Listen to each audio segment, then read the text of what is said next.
The hallway looks empty, so I'm going to take that as my cue that I can go ahead and get started. But glad to see you guys here this morning. Glad that we're able to continue a time of worship together this week. We have been studying the last handful of weeks, a couple of months now, some of the different characteristics of a follower of Jesus, and we're going to continue that today. So last week we talked about compassion and how we put that into practice and how we attempt to view others and their difficulties and join with them in that and support them in Christian love.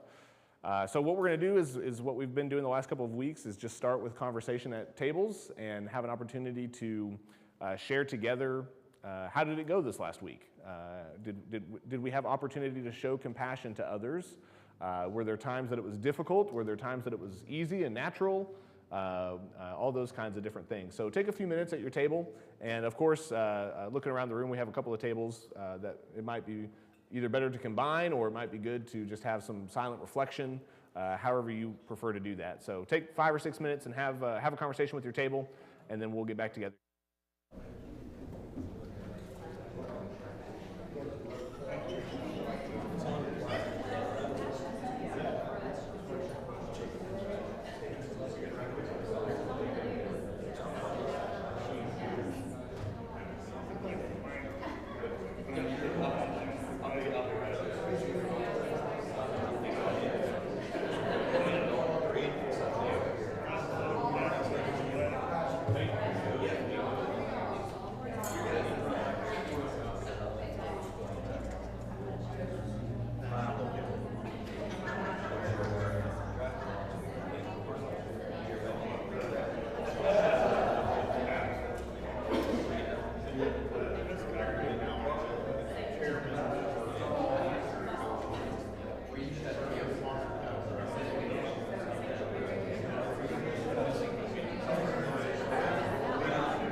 would, try to wrap up your comments so we can come back together. Maybe about 30 more seconds.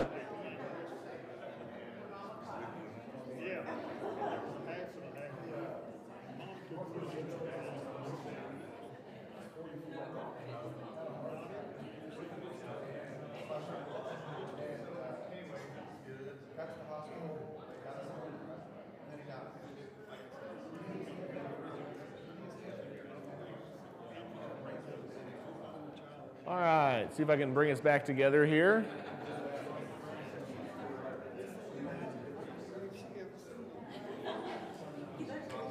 I hope this last week was a good week, a good opportunity to practice compassion. You might have had an opportunity to show somebody a little bit of love through this. Anybody have something worthwhile to share with the entire class of an example of compassion from this last week, either that you showed or that somebody else showed that you got to witness, or maybe you were the recipient of compassion? Anybody have anything to share? I keep asking every week, hoping that somebody will be brave and speak up and share, but you got to share at your table, so hopefully that was worthwhile. I've shared a couple of weeks in the past that one of the kind of lenses that I'm viewing this class through is that we want to live out these practices. We want them to become rooted in our lives. We want them to become implanted in us, and then we also want them to spread to others. We want them to be infectious, where if we're practicing compassion, others are witnessing that, and that they're wanting to join in and do that as well. And another way of asking that is who are we becoming? Day after day, who are you becoming? And every day, every experience, every interaction you have with somebody else, you have an opportunity to give evidence of who you are becoming. And so I hope that as we go through these, that we're taking them kind of one at a time in little bite-sized pieces, but I hope that people are having the opportunity to see who you are and who you are becoming in Christ. Today we're going to be talking about the word I chose. I was trying to make it one word instead of a phrase, and so I chose the word tolerance, which is a little bit of a controversial word, so I recognize that. But the idea for today's class comes from the New Testament, and it's the phrase bearing with one another. And so that's what we're focusing on, is how do we bear with one another? How do we do that as Christians in a Christian community to people in our spheres of influence who might not be Christians? How do we bear with one another because of Jesus, because of who he is? Not because of any other definition of tolerance in the world today, but because of who Christ is. And so that's where our focus is going to be today. The passage that we're going to spend some time at the beginning of class reflecting on comes from Colossians chapter 3. We've read it a time or two already before, but it's one of those passages that just has so many of these ideas in it. And so I want to read this for us again, have a short chance to reflect on it silently to ourselves, and then we'll continue on. So if you would, take a deep breath, get comfortable in your chair, allow yourself whatever space you need in the next 10 seconds to be able to hear this passage well and to be able to reflect on it. I'll read this passage from Colossians chapter 3 and then give you about a minute to silently reflect on it, and then we'll continue.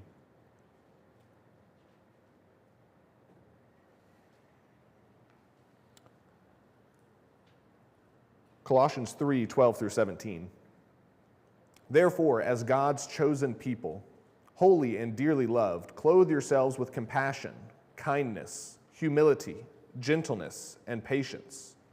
Bear with each other and forgive one another if any of you has a grievance against someone. Forgive as the Lord forgave you.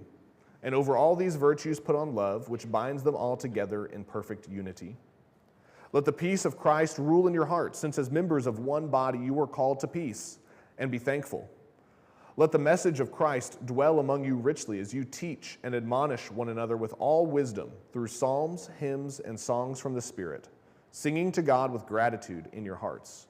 And whatever you do, whether in word or deed, do it all in the name of the Lord Jesus, giving thanks to God the Father through him. Take a minute and reread this passage and spend some time dwelling on it.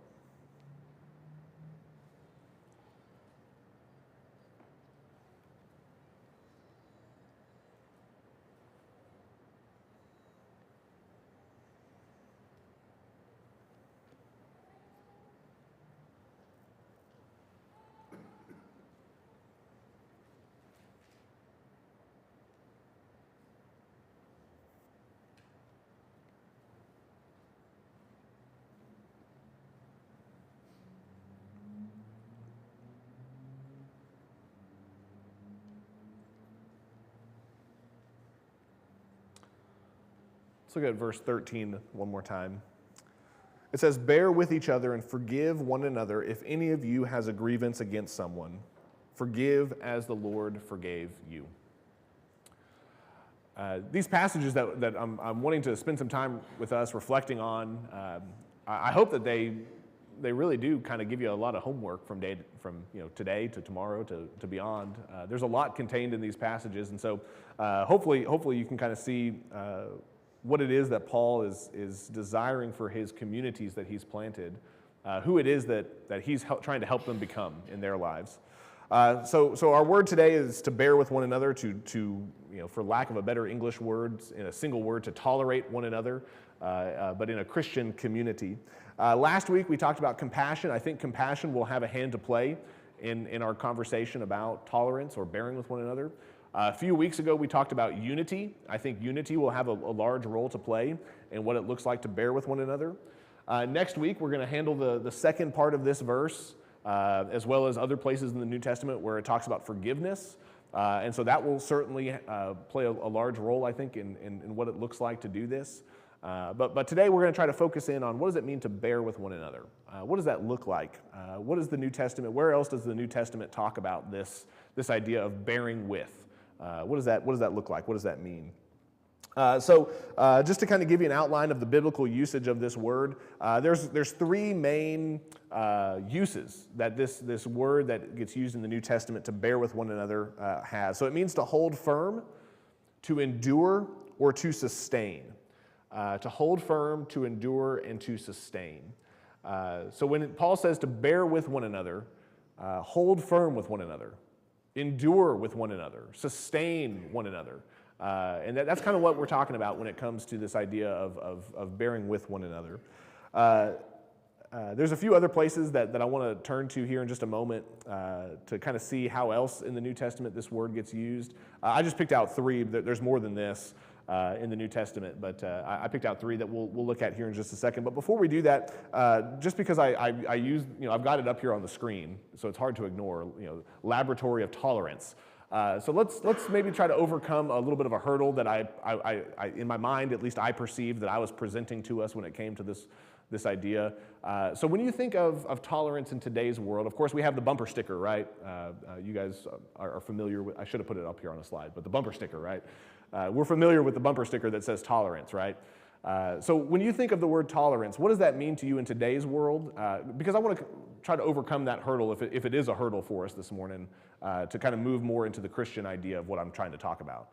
So when you think of tolerance, what does that mean to you today?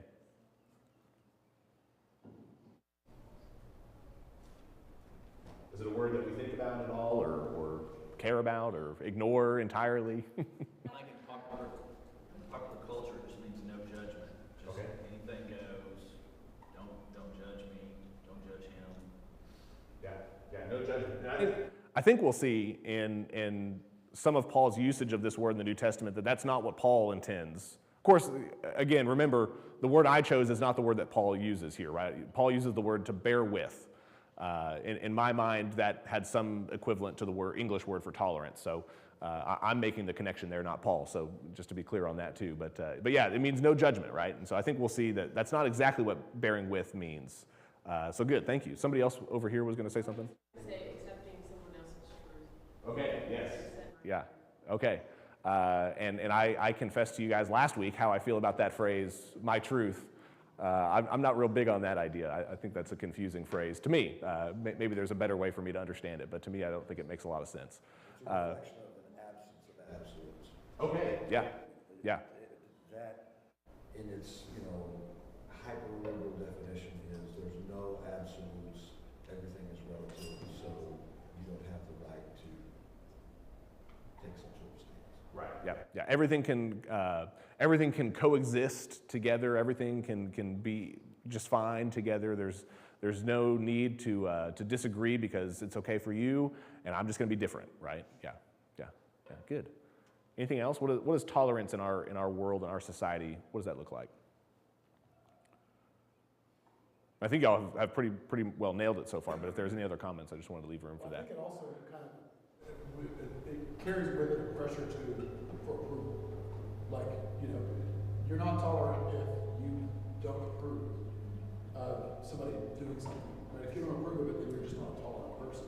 Yeah. So it's kind of been bundled with your approval. Right. Yeah, and I would imagine in today's world, to be intolerant is probably one of the worst things that you can be, right? At least according to our culture, that would be viewed that way. So as Christians, we want to be people that show compassion towards others. We want to be people who seek understanding with others. But at the same time, that doesn't mean that we're going to agree with everything that's out there. It doesn't mean that we're just going to absolutely relativize, which is a funny phrase, absolute relativity. Those two things don't go together. We're not that as Christians, right? We believe in something. We believe in someone specifically. And so we're looking to him for guidance for our lives and to instruct us and to show us how to live. So I think you guys have hit it on the head. I didn't want anybody to walk out of this class thinking I was promoting something that I'm not trying to promote.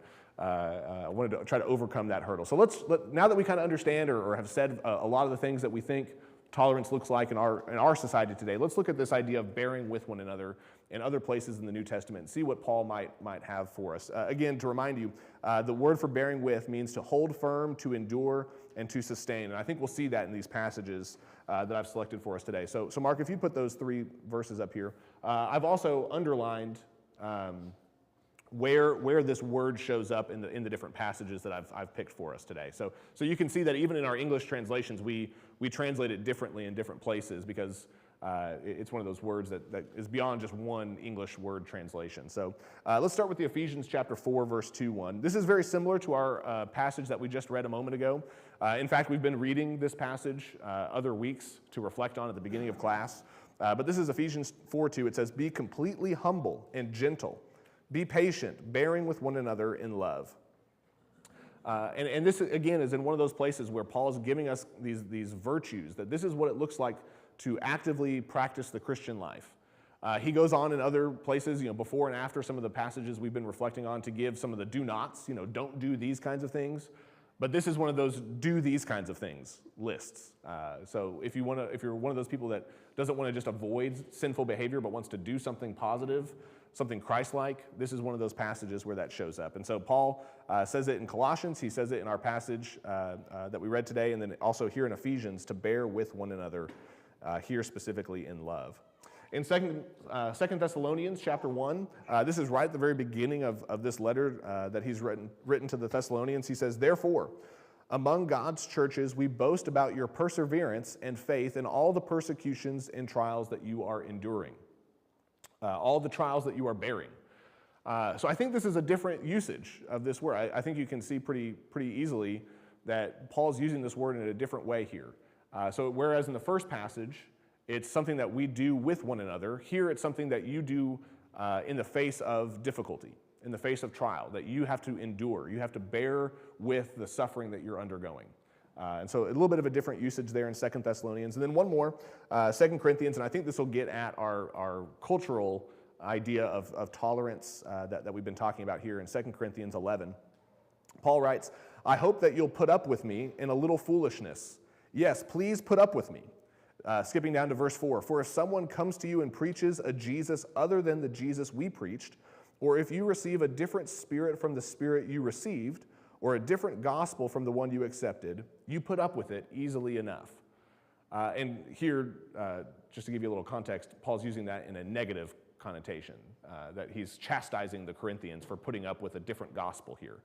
And so what Paul's getting at is the Corinthians maybe are kind of like us today in some way, our culture, this idea of accept everybody, accept all these different views, and just let them all coexist and be together at the same time. And Paul's pushing back on that and saying, no, actually, you heard the gospel, and it was about this specific Jesus. And so don't go around listening to all these other gospels, all these other stories of other people or different ways of going about living in this life. And so he's kind of giving them a little bit of a rebuke here in this passage. Okay, so somebody respond to these passages, to the usages that you see here. What are you thinking about as you read one or all of these? What stands out to you? What sounds important when it comes to bearing with one another or enduring or sustaining these different situations? It's the right attitude as you practice tolerance. Yeah. Say a little bit more about that, Lynn, if you can. Can you say a little bit more about that? You can tolerate something with a bad attitude and allow it to continue and not interrupt it. But that's not what Paul is asking us to do, especially in the Roman letter when he talks about these things. It's to bear with one, be patient with someone, allowing them to grow. Yes. Yeah, that's good. That's good. Yeah, I think that's a better, more Christ-like attitude to have towards, rather than just accept everything and accept everyone and wherever they find themselves, that you're fine as you are. Allow for that room for growth. I like that idea. Like, hey, we want to push you towards something. We want to push you towards the person of Jesus. I'm not going to force it upon you, but I'm going to try to gently urge you in that direction, and I'm going to give you the space to grow in that way. Yeah, good. What else? Jake, sort of along those same lines, for some reason we use the word bear. It's almost like shouldering the load of someone. Yeah. And as I was thinking about that definition, a lot of these are helping shoulder other people's load. Yes. That you may or may not know about. Yes. Like the trials that you are enduring. You may not know the trials someone's going through, but bearing with them is an attitude where you can go in there and, like it says in the first one, with love, help them. Yeah. Even not knowing. Yeah, that's good. Yeah, and I think in that way it combines, it works together very well with the idea of compassion, right? In order to have compassion on somebody, you have to maybe bear with some of their struggles. You have to bear those with them. Yeah, good. What else? Any other comments, ideas? When I think of forbearance, I think of differences among people. So I'm reminded of the verses that talk about, where it says one person holds one day holier than another, or you who are weak in faith compared to those who are stronger in faith, and how you get along with those people in spite of those differences. Yes. So forbearance is trying to have the wisdom and discernment to know which hill to die on, which one not to. Yes, yeah. I like that a lot. I think that's really important. We want to stand up for the things that are truly important and not for the things that are or could be perceived as trivial, right? If we're making a fight with every single person in the world over every little thing, sometimes we got to pick what's really important. And so if we're just fighting over things that, I don't even know what a bad example of this would be. I know some bad examples in the church are, carpet color, stuff like that. Churches fight over these kinds of things, right? In the world, I'm not coming up with a great bad example off the top of my head, but yeah, we want to make sure that what we're standing for is the things that really truly matter, and not something that, hey, you know what? That's a personal preference kind of thing. So, one thing I wanted to point out about these passages is, I think it's fascinating that they come in different contexts, that they really have different usages, and so I think that this idea, it's pretty, the application can be pretty widespread on this. So you can see here I've kind of simplified how they show up a little bit. In Ephesians, it's really kind of talking about enduring one another, and that has a lot to do with that conversation that we were having about unity a couple weeks ago. Okay, if I'm going to bear with you, that means that there's going to be some things and some times that we've got to just kind of work through some tough stuff together. We're not always going to see perfectly eye to eye, but you know what? We're committed to following Christ in relationship with one another. In 2 Thessalonians, it's more about holding firm to the faith. He's talking about outside pressure and outside influence. And so bearing with one another in this context is holding firm to the faith, is not allowing your faith to be shaken by what you're enduring, but holding strong to it. And in the 2 Corinthians passage, it's not putting up with a false gospel. It's not being kind of wishy-washy and going wherever you're pushed and pulled in whatever direction this world has for you. And so they have these kind of widespread applications, I think, a little bit. And so I think it's important for us to see that this idea, it can apply in a lot of different scenarios in our lives. I think it can, at least. As I was thinking about this, I wanted to put a church context onto this. And so imagine with me a church that's got some decisions on the horizon to make.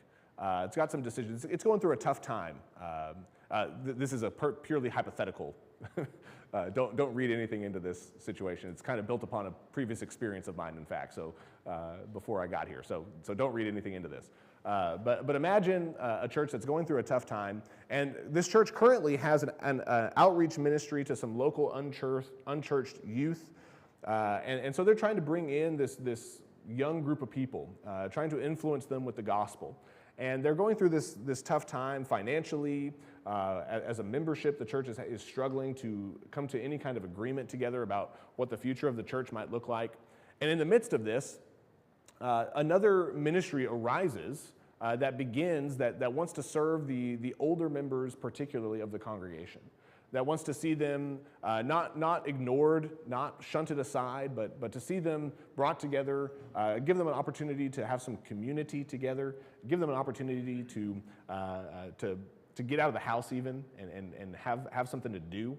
And so you have these two different ministries that are going on in the midst of this difficult church time where they're struggling to meet the budget, they're struggling to figure out what the future of the church might look like.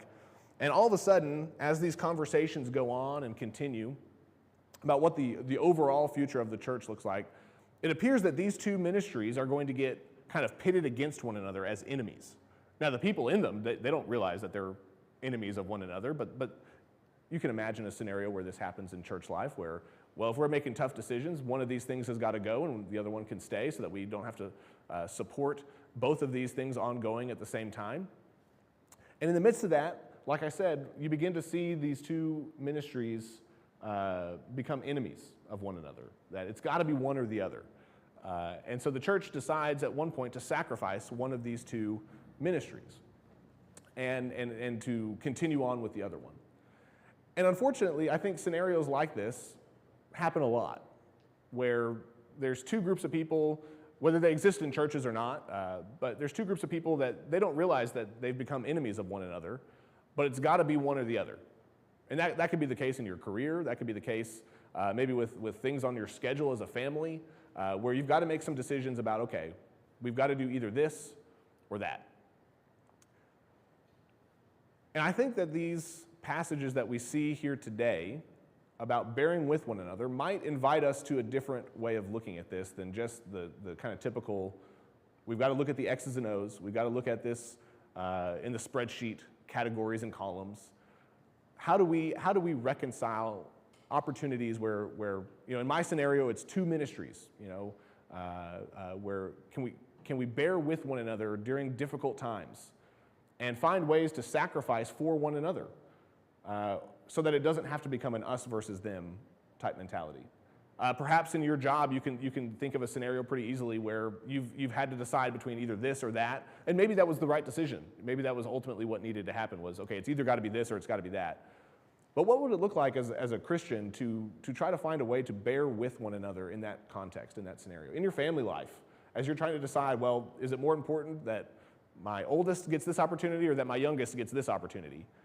What does it look like to sacrifice for one another instead of to have to pick between the two? Does that make sense? Is what I'm trying to get across coming across?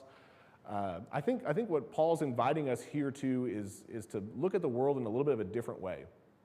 That tolerance isn't just accepting anything, but that it's allowing ourselves to sacrifice for someone else. And I think a lot of what we've been talking about over the last couple of weeks has included this idea as well, that there's opportunities for us as followers of Jesus to bear with one another, to live through hard times together and not become enemies of one another, but instead to find ways of supporting each other, of encouraging each other. And especially in a context of faith, like we are in this room and in this church, I think that it's got to happen.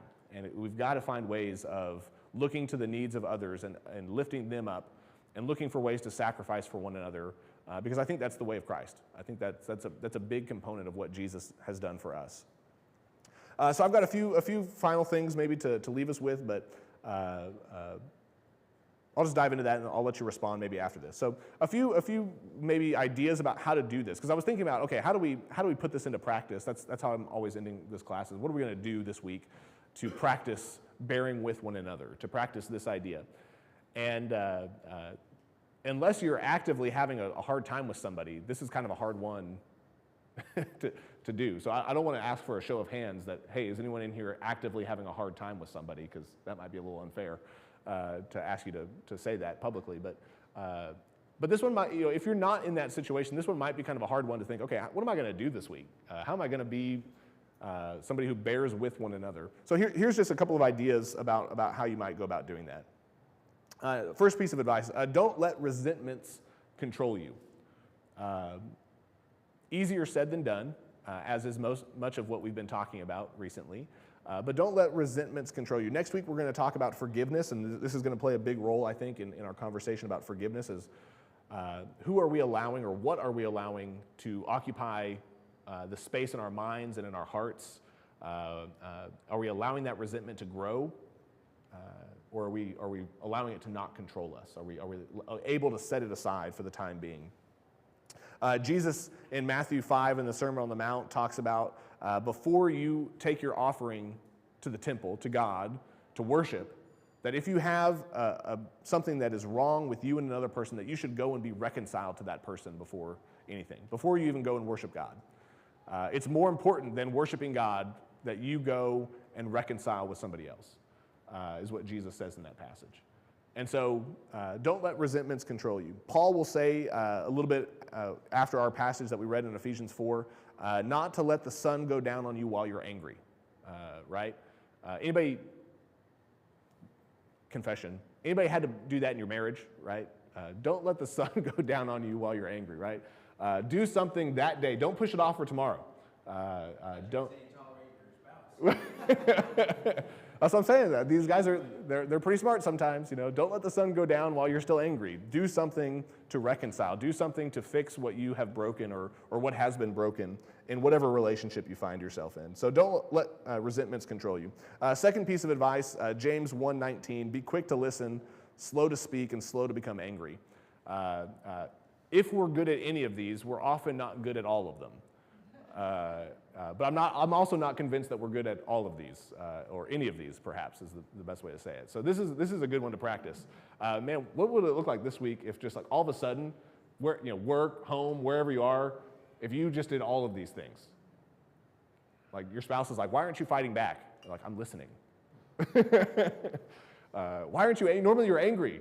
Well, I'm not going to get angry. What would it look like at your job? Your boss is like, what's going on with you? All of a sudden you're putting these into practice. And then you get more opportunity to bear with one another, right? Yeah. If you ask for an opportunity to practice this, God will provide, I'm sure. So be quick to listen, be slow to speak, and slow to become angry. Third piece of advice: practice gratitude. I think if we did a better job of this as a whole, I'm talking the worldwide church. If we did this better as a church, man, we would look a lot more like Jesus. We'd be less anxious. We'd be less fearful, less frightful. We'd be a lot easier to live in and among if we could just practice gratitude on a regular basis, even more than daily, right? It's great to have a daily practice, but if you could do this as an ongoing, every kind of moment of the day kind of thing, just always remember, what is it that I should be grateful to God for in this situation? Man, that allows those opportunities that you need to bear with somebody or bear with whatever situation you're in to become a little bit easier, because you're focusing on the positive things that God has given you in life rather than just dwelling only in that negative of how do I live with this person that I just can't get along with right now. Does that make sense to everybody?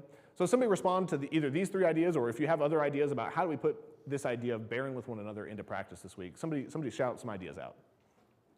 The thing I was thinking of the most is, as I was reading the first, we had three examples. The first one was bear with each other.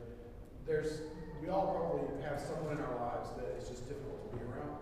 Not because we disagree with them on any serious topic, but just maybe they're not a happy person.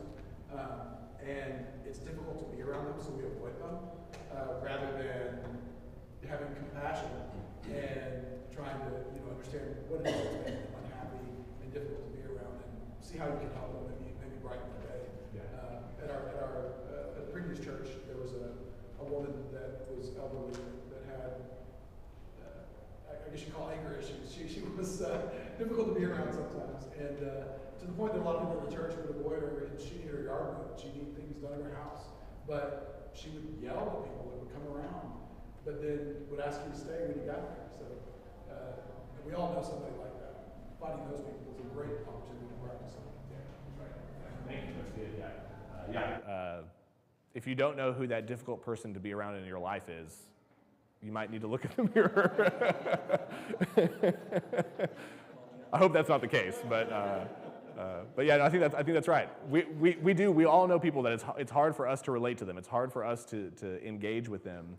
And so what does it look like for me to specifically go out of my way to do this kind of thing with that person, to say, okay, even though I'm going to leave frustrated and I'm going to have to deal with my anger that we just talked about not having, how am I going to go out of my way to reach that person, to engage them, to make sure that they know that they're thought of, that they're loved, that they're cared for? Yeah, I think that's powerful. That's good.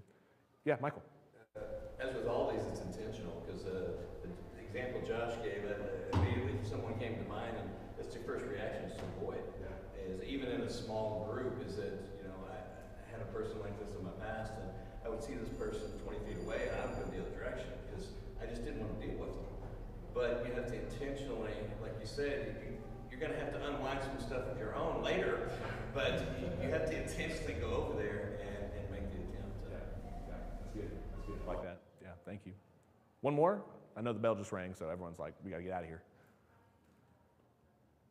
Any other ideas?